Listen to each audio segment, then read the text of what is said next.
déclencheur. Tout est prêt, ça se fera peut-être pas, mais ça se fera peut-être aussi.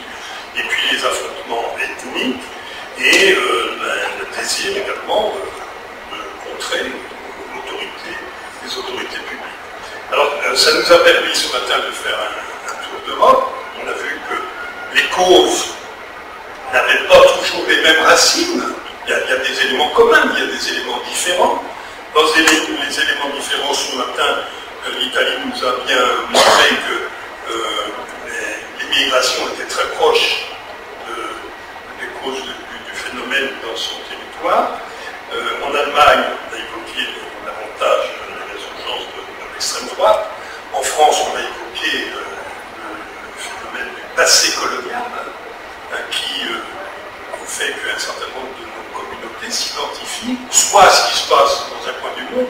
Moi, vous savez, je suis très impliqué sur les problèmes de Palestine et il m'a été donné, lors d'un déplacement, d'être reçu par M. Arafat quand il était encore vivant. Mais la semaine suivante, quand je suis rentré chez moi, dans les quartiers, il y a des jeunes qui venaient me voir spontanément et qui me disaient « Ah, t'as vu Yasser? T'as vu certains copains Yasser ?» C'est-à-dire que c'est une population qui ne sait même pas où c'est et qui s'identifie complètement au phénomène parce qu'il y a une transposition. Il y a une transposition géographique, mais il y a une transposition aussi historique, qui fait qu'aujourd'hui on entend certains, même parfois des artistes célèbres, aller chercher dans l'époque de l'esclavage les raisons pour lui de manifester et d'organiser finalement une certaine révolte. Le point commun quand même qu'il y a partout, c'est le problème d'exclusion, notamment dans le cadre de la crise du chômage des jeunes. On a cité des taux de chômage qui sont absolument épouvantables, entre 60% ce matin pour tel ou tel secteur, et c'est donc l'exclusion sociale qui se double d'une exclusion géographique, puisque c'est extrêmement sectorisé, et l'exclusion ethnique. Alors si on y répond, évidemment c'est beaucoup plus difficile, mais on est revenu à nos fondamentaux, j'allais dire. C'est-à-dire que toute recherche de comportement et de réponse vis-à-vis de ces phénomènes se trouve liée d'abord à une bonne connaissance du territoire, une bonne connaissance des populations, c'est-à-dire ce qui entraîne donc, j'allais dire, un véritable réseau de relations, d'avoir des cellules de veille, ça dit bien ce que ça veut dire. Ça veut dire être à l'écoute comme des sondes dans un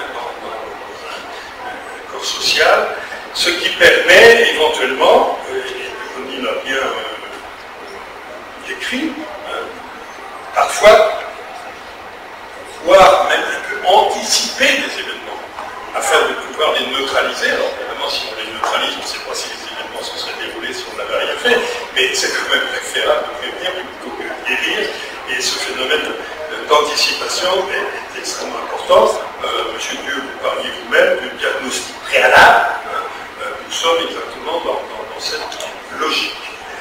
Et c'est dans nos fondamentaux le fait que le maire, la ville, la communauté, le pouvoir local est bien sûr au centre du débat, mais qui n'est pas unique et qui ne peut travailler qu'en partenariat et en toile d'araignée avec l'ensemble des institutions.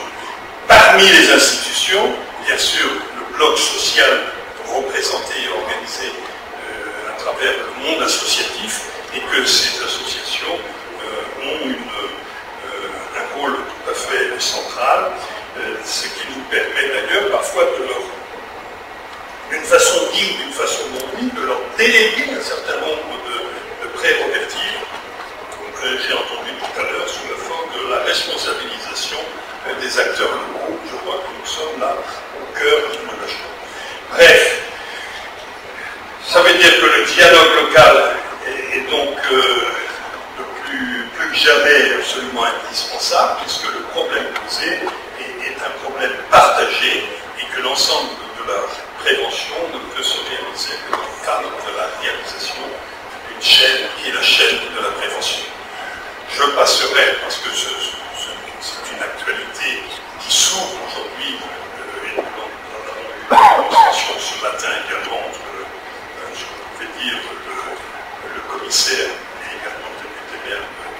scène.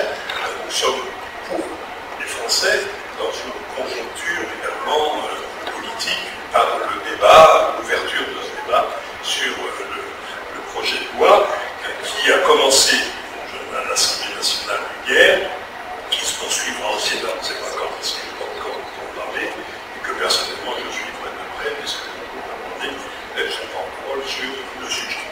Voilà, je voulais donc vous remercier toutes et tous d'avoir répondu à notre invitation ici à Toulouse, mais nous n'étions pas inquiets, car Toulouse a tellement d'atouts pour attirer tout le monde de chez eux, surtout en cette période.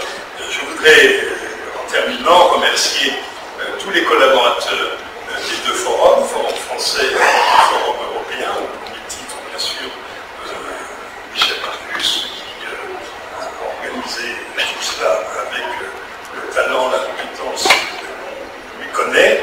Et je voudrais remercier également nos hôtes de Toulouse, communauté commune, et notamment à travers Jean-Pierre Ravin et le maire Pierre Cohen, qui était avec nous une partie de la journée d'hier. Voilà, je vous remercie, je vous souhaite à tous un bon retour dans vos pays, dans vos communes et vos communautés.